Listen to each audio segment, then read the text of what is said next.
Now, I've never been whitewater rafting, but I have seen videos of whitewater rafting, and I I've been have to once. say, would you say that at times probably the struggle of whitewater rafting has a little bit in common with the struggle of trying to run a business? Quite probably, I would. Gonna need you to agree with me on this one, or this analogy doesn't work. I got to caveat a little bit until I see where you're going with this. Alrighty, well, we got a hypothetical river here. Well, welcome all of our fantastic viewers to yet another episode of the Real Profit, Real Perspective podcast. We've survived another week, Ryan. So far, we are. What's today? Thursday? Yeah, we're almost there. Thursday. Yeah, I mean, look, everybody knows that there's only so much that can go wrong on a Friday. Nothing bad ever happens on Friday. Nobody ever pushes updates to the production database on Friday and then has to quickly scramble to make sure that everything gets taken care of. Yeah. Although I have noticed a tendency for clients. I've noticed clients pick one of 2 days to send their where everything's a crisis emails. Yeah. It's either Friday because it's end of the week and they finally have a chance to go, oh my God, or it's Monday because they're trying to get things out of the way. That's it. It's always beginning of the week, end of the week. I've found pretty similar results, I would say. Yeah, I mean, Yeah. I don't really blame them. I do the same thing. I think Monday is my day to, pull the long hours and get everything kind of moving for the week and everything planned out. And then usually by the time I hit Friday, I'm like, it's whatever. It's funny, like Monday through Wednesday, you're like focused on your own thing, and then Thursday and it's leading into Friday, you're like, all right, let me mess with other people here. Now, the problem for us is that our Monday through Wednesday is other people. Yeah. And then Thursday and Friday is still other people. I don't know why we decided to go into industries that just exclusively deal with people. Sometimes I wonder how much easier it would have been if we, moved product instead of provided service to people, where at least then it's about just how much stuff can we sell instead of having to hold meetings and stuff like that. But Maybe that's why we enjoy this so much. Our video is the product, True, something infinitely reproducible. Yeah. A YouTube video, or it's technically the Spotify episode. Although I think at this point, we're more focused on YouTube and now TikTok than we are Spotify, because Spotify is atrocious for new discoveries apparently. Yeah. We out there, man. We're on TikTok now. It's great. Man, how is it that just being in our early 30s, I now feel as if I am falling into the same cohort of being aware of trends as like my parents, trying to do stuff on TikTok and look at it. It's like, how the hell does this stuff work? Like YouTube, all right, got that, no problem. Been on YouTube for years, understand that. But short form stuff, TikTok, how does all this trends? What the hell? How does all this? I don't know. Is it us? Yeah. Are we getting too old? The world is moving around us, my friend. It really, it's amazing how much perspective kind of colors, everything that you end up having to, look at, which actually is a genius segue into, I think, what we'd wanted to talk about today, which really is perspective. Because before we hit record, when we were chatting about what we wanted to talk about today and cover, one of the questions I asked was, how, because you've been having a bunch of meetings with clients and talking to people, so how are your clients currently viewing? How to say this without it sounding incredibly vague and open-ended, but I don't think there's any way to get away from that. How are your clients doing? How are they viewing everything that's going on? And I guess as a more detailed question, how are your clients viewing the state of things compared to how they are performing? And when I say performing, I mean your clients and their businesses and their overall kind of financial performance. If I had to chalk it up to one word on how they're feeling, it would be uncertain, Why are they which, feeling uncertain? to get to your point on being less vague with that, it's a whole variety of reasons. And it's funny because most most client meetings, I would say uncertainty is always probably the biggest feeling or topic that we're working through. It's always manifesting in different ways though. So it's like me as an advisor, you're constantly working to work through uncertainty in one field and then it pops up in another, which flash to, our times nowadays where every day is uncertain and just across the economy, across the government, across your own small business. Every day is a different challenge. And to chalk it all up, my to you're also to your other part of the question, they honestly the clients are doing better than ever, but are more worried than ever as well. You think there's a correlation between that potentially now that they may have more to lose, that they are actually paying attention to things more? I think you hit it on the head. It comes from maybe two or three different reasons I can think of off the top of my head. One is that yes, they're doing better than ever, and they're as a result of that more worried than ever because they don't want to lose it or backtrack. And that kind of leads into my other reason of a lot of the people I work with, this is their first business and really their first experience ever with it and with having money. So it sort of overall leads to that scarcity mindset, I guess, of like, there's only so much of this pie, of this pot of money that I can have. So I have Hmm. to scrounge to keep it rather than expand the pie itself. Do you think it's related to I think the Nvidia, their unofficial internal motto is we're always 2 weeks away from bankruptcy. Yeah. I think has been a big thing they talked about. I think we've mentioned that before, but do you think it's kind of related to that? I'm not going to say mindset, but having when you go through building something from nothing and then you have something that you become more sensitive to the stuff that you have, which kind of plays into, potentially their anxieties that they're feeling now. Definitely. I think too what it might have to do with is like you in growing a business are always moving towards somewhere like a state you've never been before as far as like business size or employees or like I don't know, as you grow like there's new challenges that we've talked about in depth before. And Although I it I think doesn't hurt to repeat those challenges over and over and over again, because oh yeah. this could be Yeah. someone's first time listening to us, and the more the more Yep. things change, really, the more they stay the same. Exactly. It's just like the same problems in a new light.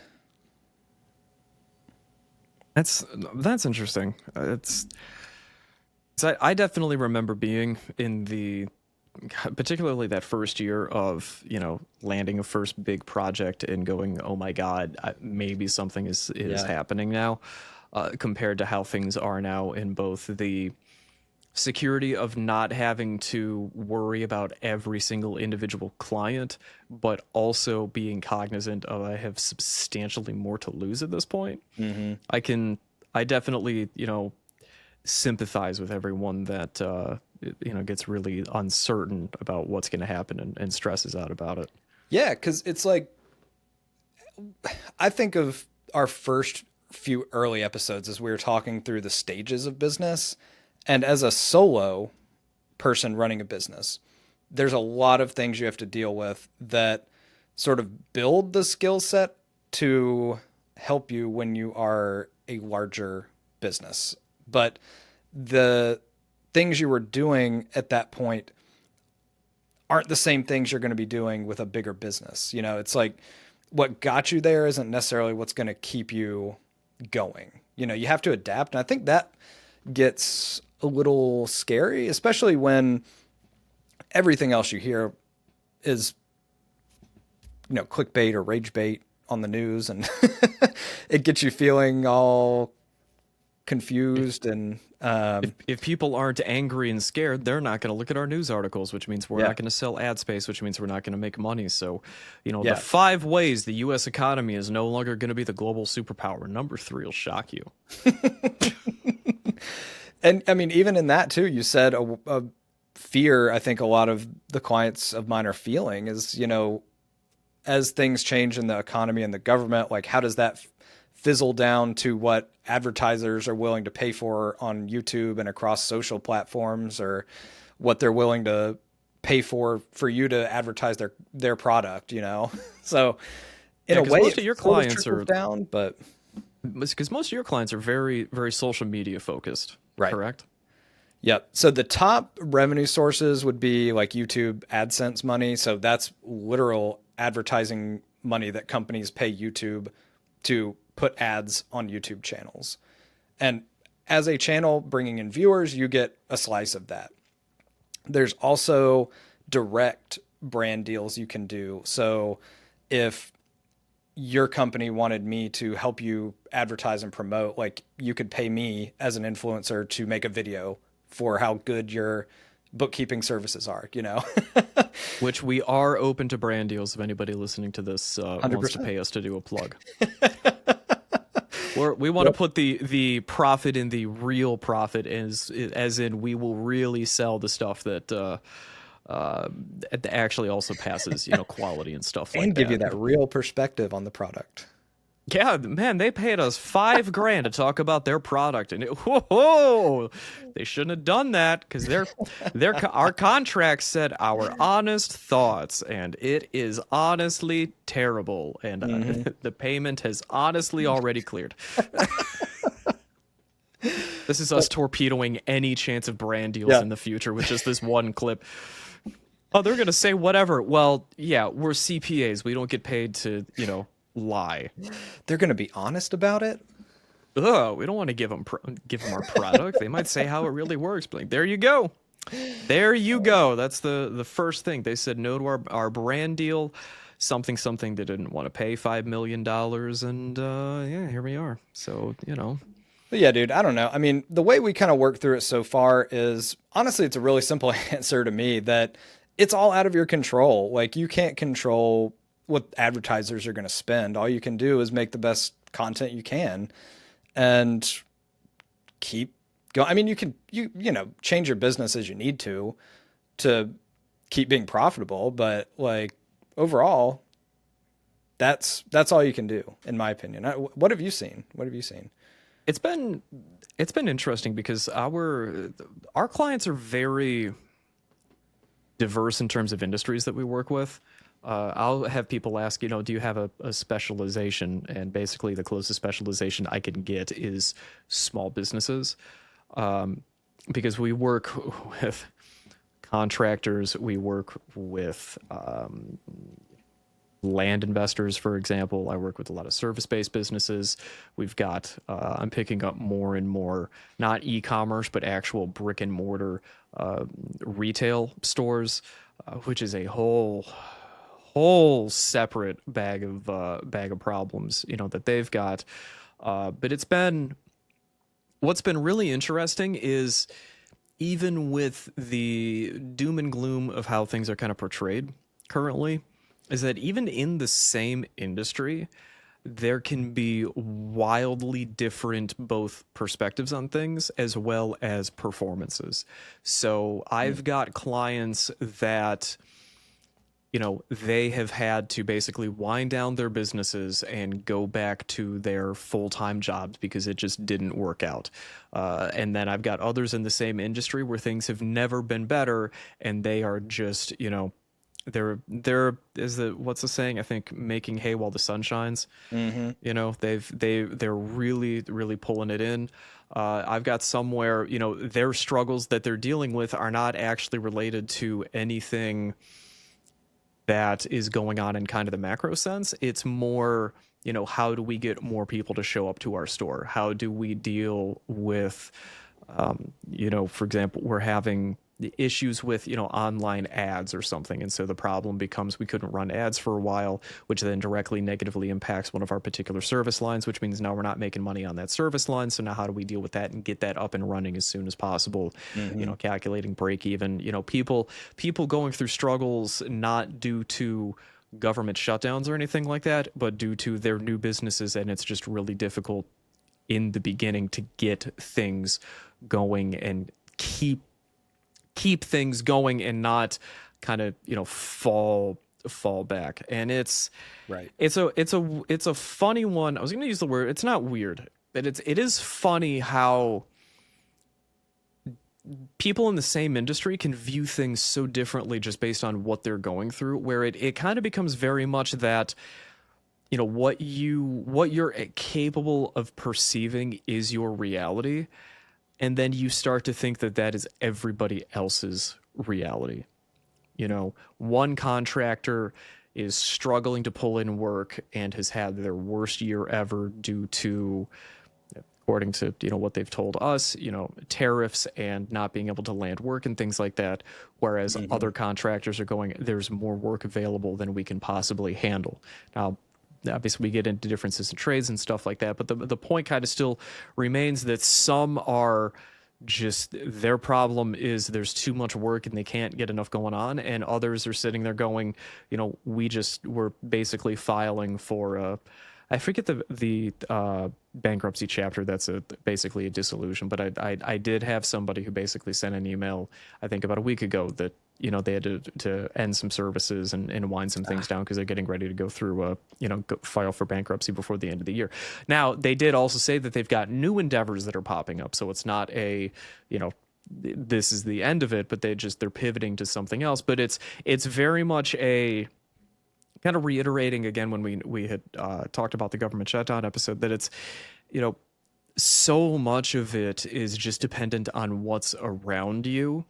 Where, you know, some of the ones I see, for example, is, you know, having lived in North Carolina for almost 20 years, and I know you're there right now.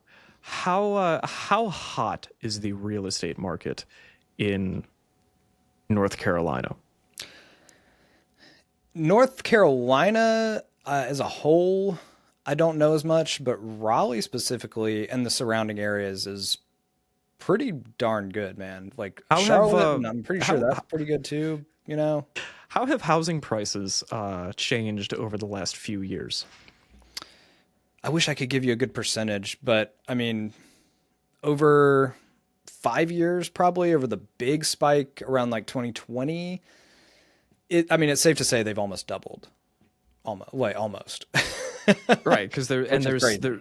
there's so many people, you know, moving down from, you know, New York, New Jersey, the New England Yeah, area, selling really expensive homes, coming down, basically paying cash, and, you know, then yeah, basically anyone in that area can almost be a realtor because there is so much demand that, you know, there's just a ton of opportunity for people that are even getting into real estate for the first time to almost kind of, it kind of becomes the, you know, everybody's a genius in a bull market. Everybody thinks yeah, their investment strategies are amazing when everything goes up. Oh, I did this and made money on my investment. It's like, well, yeah, so did literally everybody else. That's the whole point of a bull market, is things are just going up right now. You yeah. know, whereas up in my area, you know, the real estate market is not hot. You know, the good parts of the Midwest, it is a struggle to find either homes or to find people to buy those homes because there's not a lot of, you know, people moving. So Right. regardless of everything else, when they start talking about, you know, the overall real estate market and everything, just, you know, those little microcosms of the overall economy are so different just because of the factors that are there, that it, you know, you'd have, you know, from the perspective of a Raleigh based realtor, things are amazing and it's never Yep. been better for the real estate market. Whereas from a Michigan-based realtor in a more rural area, things are really, really difficult and they're struggling to make ends meet. Hmm. Regardless of what the Fed does with interest rates or anything else going on, that's not really going to play into it because it's just so, the Fed cuts a quarter point. It's not going to miraculously make, the Michigan real estate market suddenly boom Like overnight. overnight, Right. Cool. Hmm. They could drop it by a full percentage point. Still probably not going to do anything because there's other factors at play. But I don't know, it was just something where it's been interesting to see everybody's differing perspectives on things, very much basically colored by what they're currently dealing with, which sounds stupid to say out loud if I'm being honest. Well, yeah, everybody's perspectives, what they're going through alters their perspective, but to really, how often, do you get the opportunity to hear from 5, 10, 15, 20 different people on their perspective of the economy and what's going on and see how much of it is totally independent from what everything else is happening? Yeah. Most of my clients haven't noticed there's a government shutdown. Yep. Right. Although I know there's businesses out there that absolutely have, academia. I know I've got some friends in academia where that pretty much came up because of, grants being frozen and stuff like that. Right. But it is one of those to kind of reiterate. I think when I was thinking about it, if I wanted to have we're a little too early in the episode for a takeaway. It's only been 20 minutes. But, the idea being that there's more going on than, it just seems from your perspective. So, I guess for those where things are really amazing, it's like be mindful that, things can turn. And for those where stuff is going terrible, it's like don't lose hope because there is still, hope out there. I don't know. Does that make sense? Yes, and also it made me think of a point we talked about in our last episode or the previous one with the government shutdown. That in a sense, if you're so small that you are sort of insulated from larger macro trends. But this sort of conflicts with that in a way in my mind. So help me clear that up. What do you think? I honestly, in that sense, don't even know what my question is. But like, where do you think this plays into how two different companies in an industry can feel so differently? Like, is it a factor of decisions they've made, the economy, or larger factors, or like, how does that play into it for you? Oh, that's a good question. So your question is basically how is it that people in the same industry can have such totally different, for lack of a better word, vibes as to how things are going? Is That mixed in with, do you think it's based solely, like, how do the decisions they've made as a business owner play into that versus things that are out of their control? If I'm making sense. It is. I have to admit I am partially pondering because what I am trying to do is come up with, is this a good opportunity for me to pull out the whiteboard? Ooh. I'm thinking we may potentially have a whiteboard moment I here, mean, but I if you need a even have to ask the question, I did get feedback that there did have some people actually tell me that, yeah, the whiteboard was pretty cool. So, I'm going to nice. cling to that. I'm going to cling to that feedback with dear life. Yeah. And if anybody says no, we don't want to see it, well, I don't care. So let me see. Let's go ahead and it is time. Here we go. It's whiteboard time. So let me make sure. Yep. Alrighty. Whiteboard's working. So I guess to me, what's kind of coming to mind with a lot of this, particularly when you start talking about people in the same industry almost and how did their decisions impact things, is we could almost think of it like a river. Okay? So All right. let's. I think we would both agree that running, creating a small business and running a small business. Now, I've never been whitewater rafting, but I have seen videos of whitewater rafting, and I I've been have to one. say, would you say that at times, probably the struggle of whitewater rafting has a little bit in common with the struggle of trying to run a business? Quite probably. I would. Gonna need you to agree with me on this one, or this analogy doesn't I work. got to caveat a little bit until I see where you're going with this. So, alrighty, we got a hypothetical river here. Okay, somebody's gone. We'll say canoeing. All right, not full whitewater rafting, but they've gone canoeing. All right. And I'm gonna basically split this river into two pieces. All right, Looks like a on the road. left we have these are the whitewater rapids. So I'm gonna call it WWR,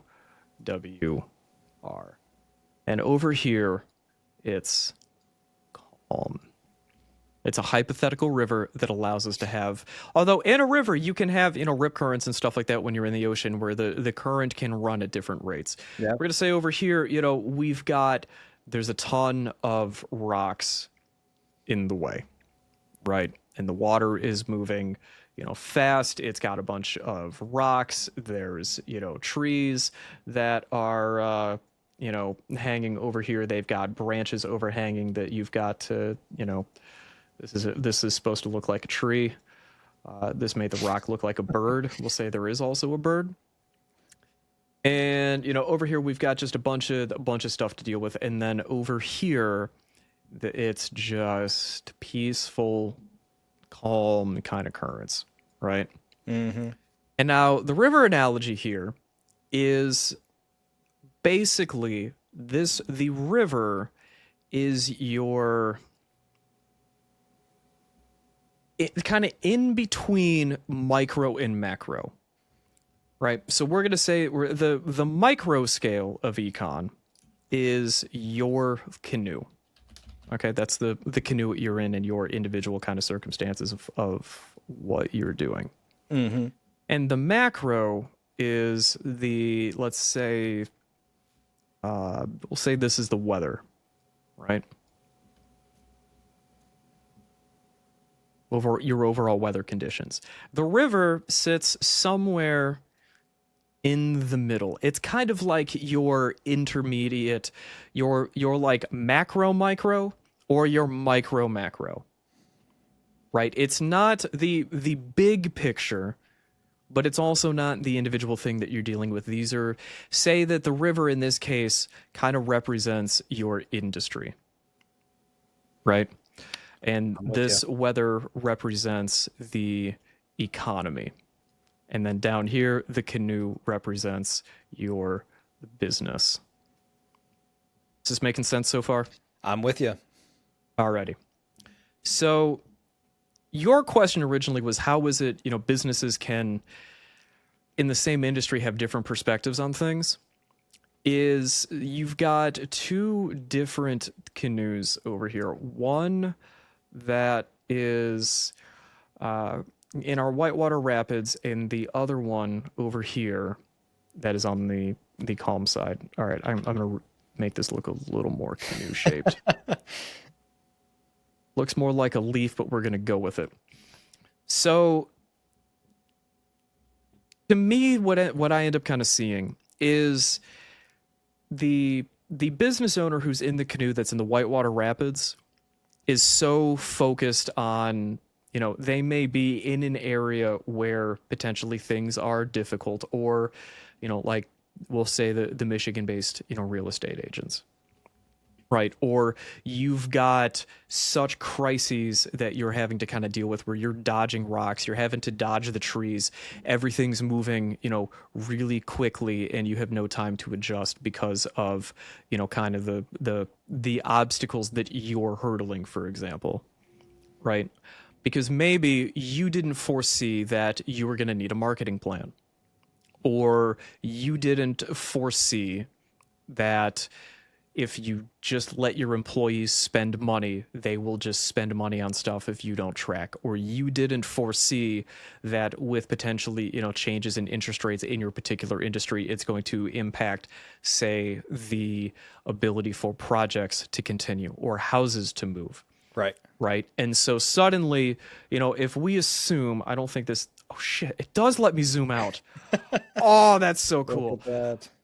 So if we assume that basically leading up to this point, there was a bend and, there was enough of a delineation here that you could still see as you were coming around that there were these obstacles, maybe this person in their business saw that they needed to have marketing in place, or they saw the problems that were going to be coming, and then they put in the effort to paddle over here because they knew that they could see there's only rocks and obstacles on one side. And so what this is kind of controlling. You can see that, as the other person was as they're going down the river, the water is speeding up. Things are getting crazy as we're going through here until suddenly there's rocks and they can see that we've got problems coming, and it's more, it's still calm over here. So they put in the effort to get the hell out of the way so that they can ride those calm. Whereas the other person was not, the other business owner was not paying attention to what was happening, and suddenly finds themselves with these kinds of, having to dodge rocks in trees, and everything is frantic and they don't have time to think. And so from their perspective, everything is a crisis.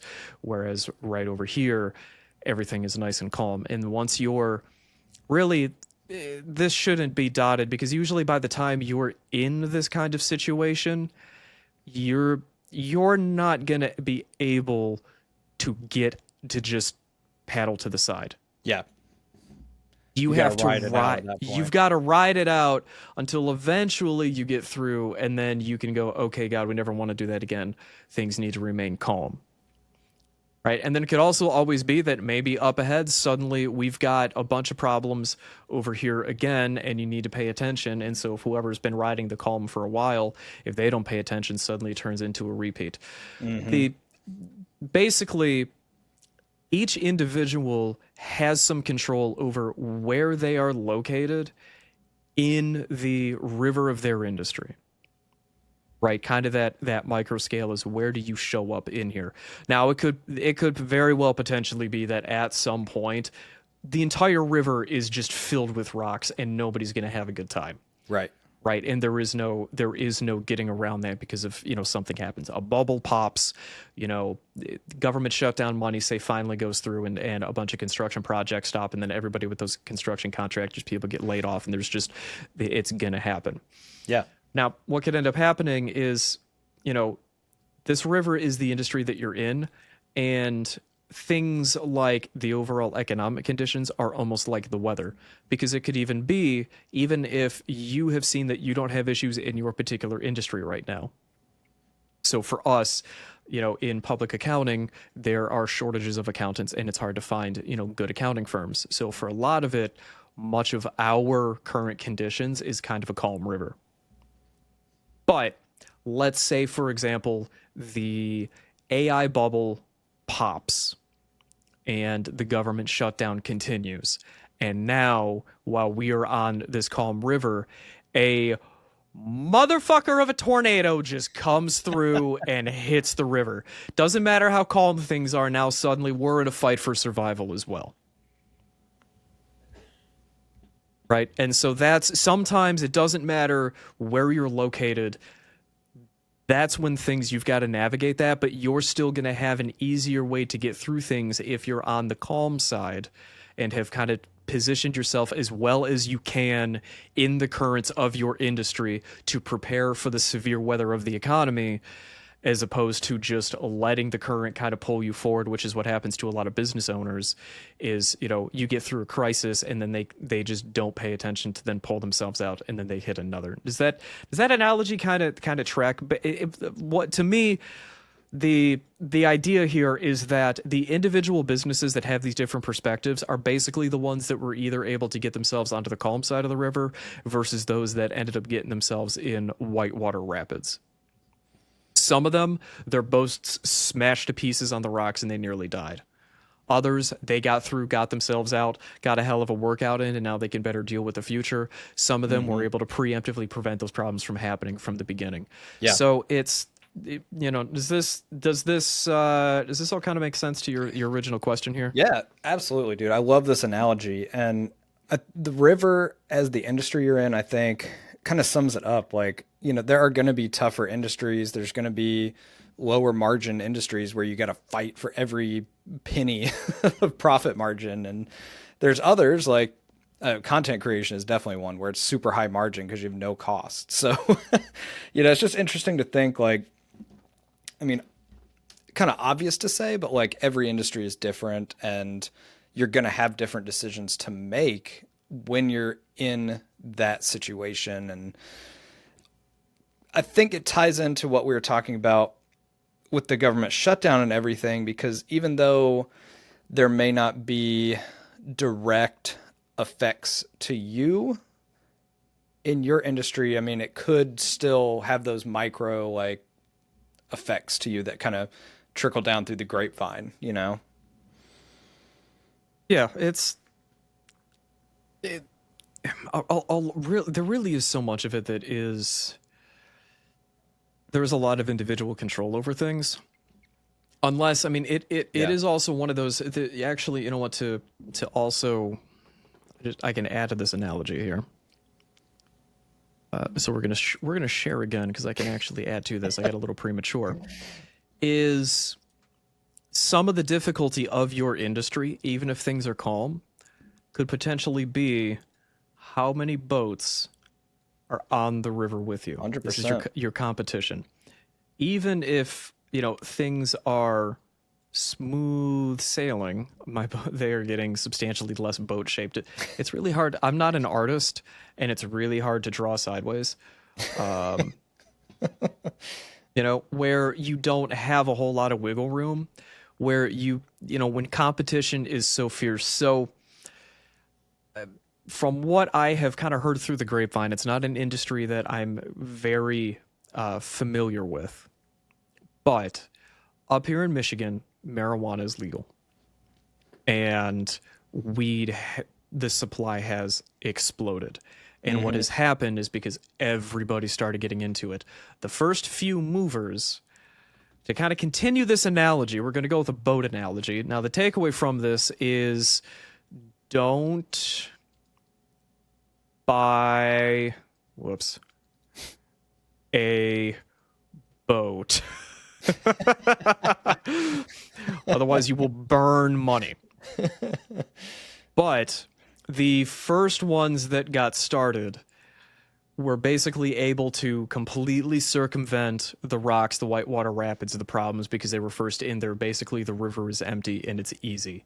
And then they were able to take that as things happened, and their boats get bigger and, bigger as things go, as they become bigger players. Now, everybody is kind of chasing, the marijuana money, so you get more people playing in the space. So those that have larger, more established operations are able to play the marketing game better. They can continue to basically hog the easy part of that momentum, and then everybody else that wants to get ahead has to fight through the rough rapids on the other side.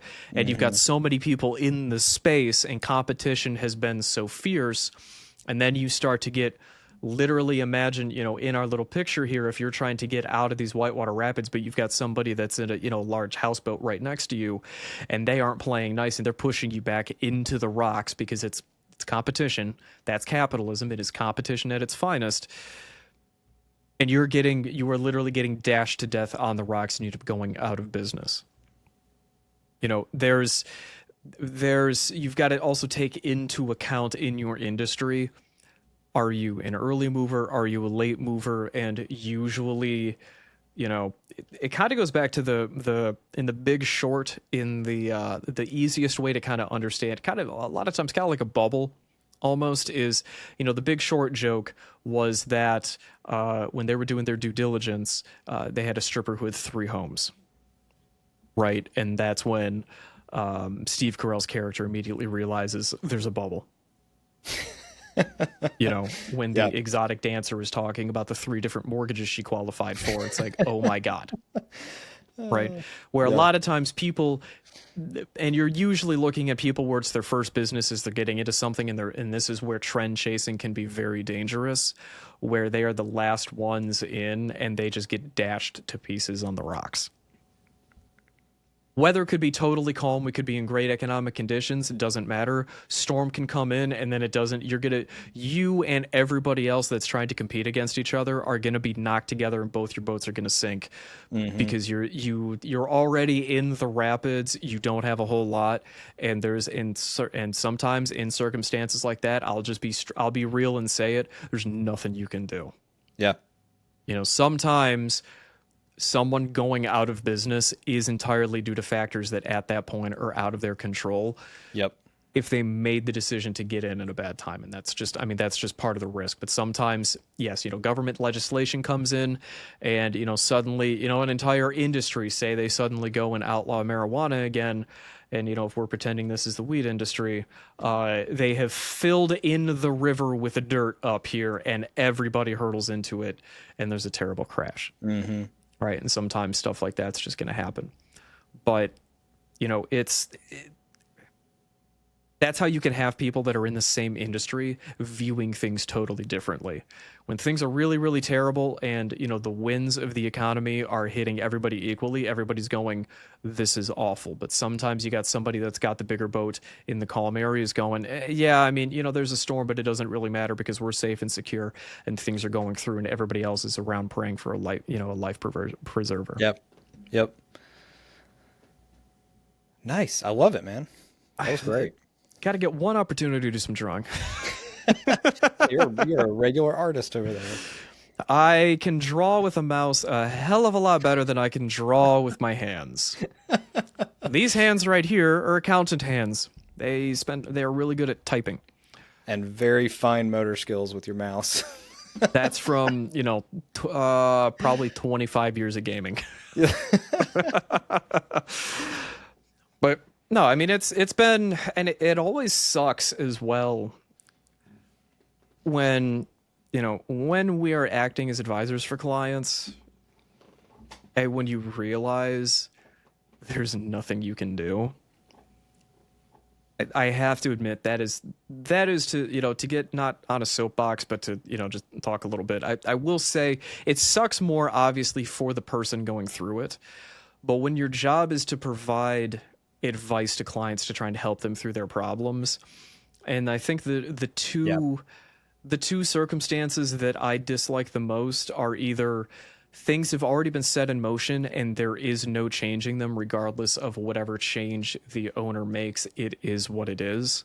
Right. If somebody's also already gotten themselves in too much debt and bankruptcy is the only option, you're sitting there going, I can't do anything for you. You can't call me up when you've run out of money and say, I've run out of money. How do I fix this? You're drowning in the river, and the most I can do is just say you need to try and swim to shore and get out of it.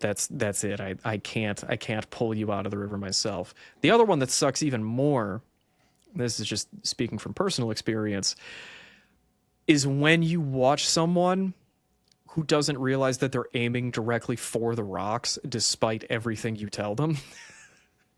And their pattern of decisions is what's going to get them into trouble.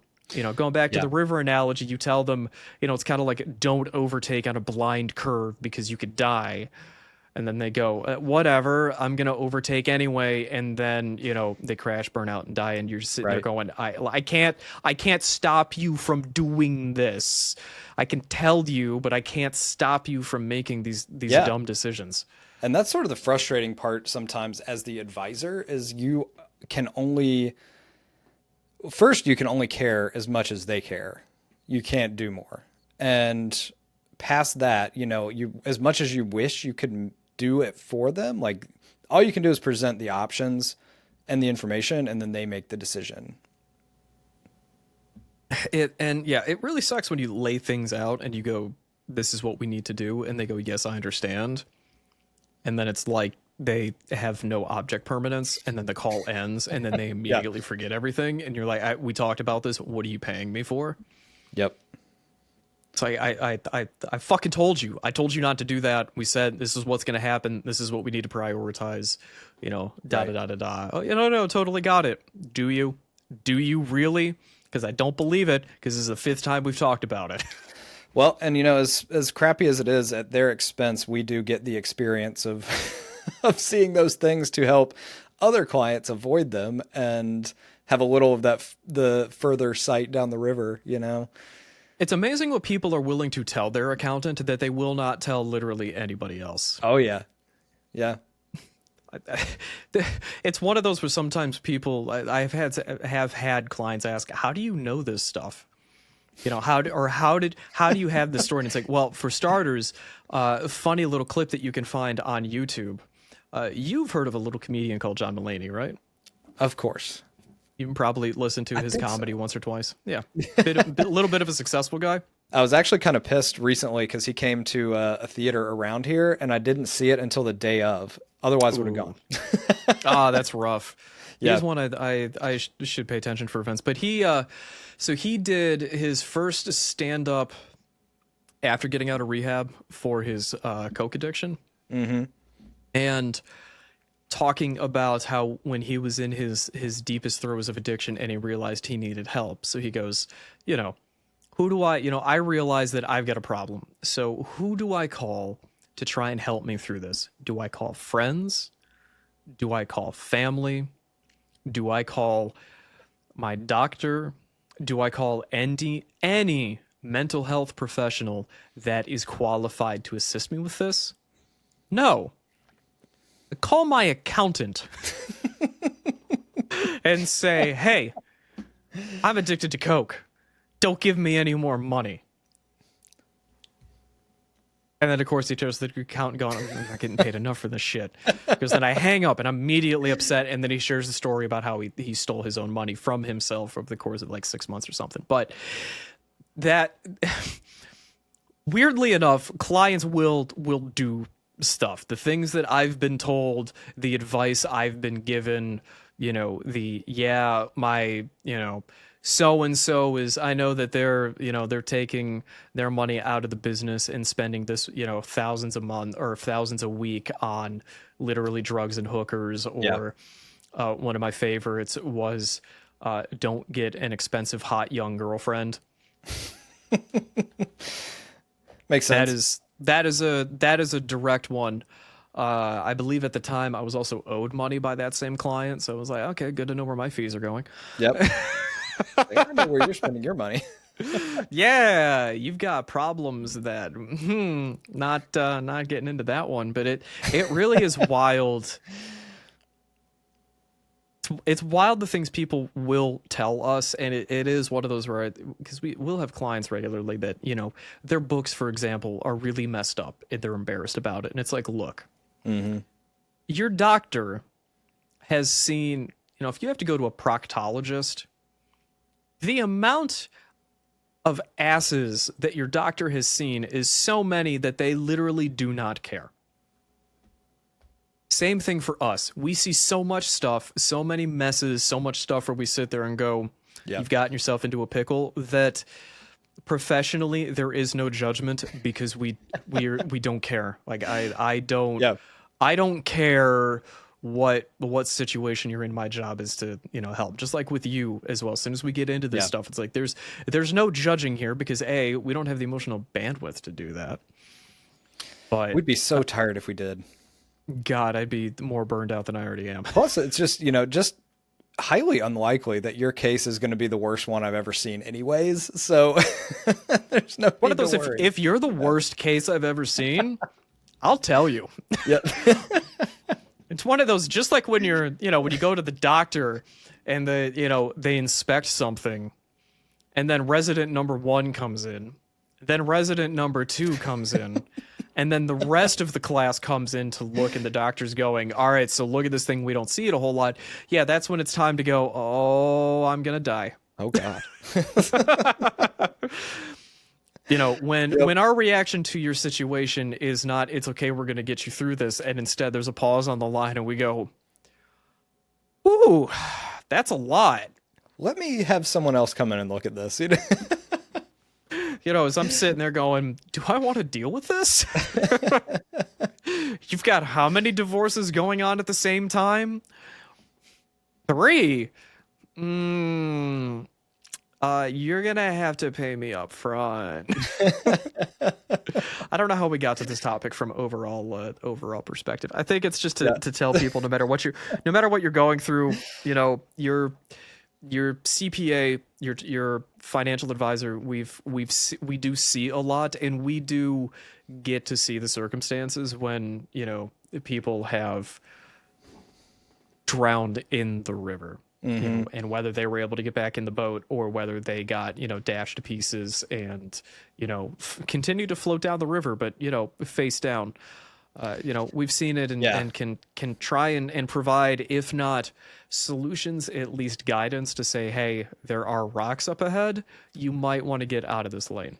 Yeah, that's what it comes down to for me. It's like back to kind of my split of they're doing the best they ever have and they're more worried than they ever were before. It's like we just need to, using the river analogies, be able to plan. Like all you can control is those decisions that you're making to, as best as you can, avoid the other boats and the rocks and all of that stuff. And sometimes you just have to ride it out, like with the economy and governmental policies that happen.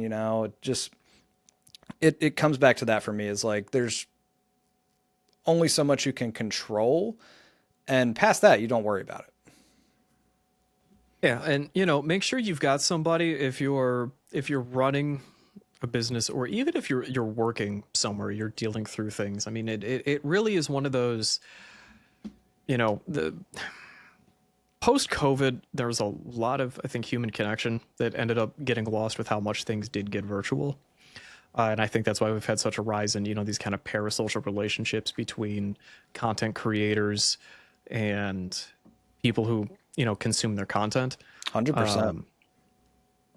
Where, there's a lack of like mentorship. But if you really should, when you're going through that, find somebody, if you can, that can help kind of mentor you through what are the problems, what are you dealing with, have we gone through it before, here's what you need to watch out for. And sometimes, just to say you're the one way or another, you're going to survive this and get through it. It is just going to suck in the meantime. Yep. And if you don't have anybody else, well, you know what, you could do what everybody else does and talk to your accountant. That's what we're here for. And if you need a friend, get a dog. You know what? I'll be your friend as long as my fee's clear. Pay for your friends. Hey, you know what? Everything in life is pay to play at this point. So why not friends? Before the chat bots take over everything and not to end on a weird note, but I just have to bring this up. Do you see that OpenAI, what their newest announcement for their newest feature is going to be over the next couple months? No, I don't think so. Tell me that they're not struggling with funds. They announced the fact that they are going to be allowing verified adult users to generate adult content. Nice. Now you tell me that if they are finally turning to try and get that adult industry money, that they may not have some issues. Interesting proposition for OnlyFans creators. Do an entire special episode on the potential economics of OnlyFans creators and the impact of AI. Although the thing is, it is one of those really funny ones where you go, man, what jobs isn't AI gonna take? Who'd have thought they were gonna come for the world's oldest profession? Right? Fucking stupid. Goes back to Futurama. Don't date robots. Yeah, I hadn't heard that. That's wild. Yeah, tell me that they are burning money faster than probably God himself. Mm-hmm. That they announced that. I don't know. I think this is a decent segue because we do, and I don't. That's what I was I'd like just to. thinking. Yeah, I'd like to. I think next week's episode we'd like to do a little more of a deep dive episode, kind of a little more special research on kind of the current, you know, AI bubble. Is there a bubble? Is there not? What's kind of fueling it? Where is a lot of that money going? And how does it have, you know, comparisons to previous bubbles? You know, with, is it the same thing as the dot-com bubble? Are there similarities to '08? Is it like the, what is it? I think the tulip bubble, I think from the 1600s is what it was one of them. Did you ever read about that one? I vaguely remember that, but not in any detail. It was, I think, at some point, tulips, because of all the craze for them, you know, when you couldn't just order them on Amazon, were literally going for thousands of dollars a flower. That's a bubble. Yeah. Now we just do it with NFTs and Bitcoin. Yeah, right? But that's we're gonna try doing a little more of a deep dive episode for something. So if you enjoy the content, as always, please don't forget to like, comment, and subscribe because we do enjoy doing this YouTube thing, and we would like to have more people consume content to hopefully help them out here. And if you don't tell people to subscribe, they won't. So please. please subscribe. Plus, if you're listening on Spotify, please follow and give us a like. And man, my lighting just So you got dark over there. yeah, glad we're ending the episode because I think clouds just came through and it just got I've got lights on. This is what I get for not filming in a full studio. But I'll let you I don't know, you got closing words for everybody before we end it? I think at this point, just honestly keep doing what you're doing. That's all I can say. Like, do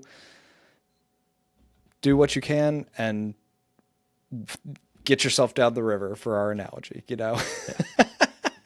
Focus on the rocks ahead, not the rocks a Yep. mile down. That's all I can say, man. That's all I can say. Well, on that, as always, if anybody's made it to the end of the video, we greatly appreciate you, and we will see you on the next episode. See you then.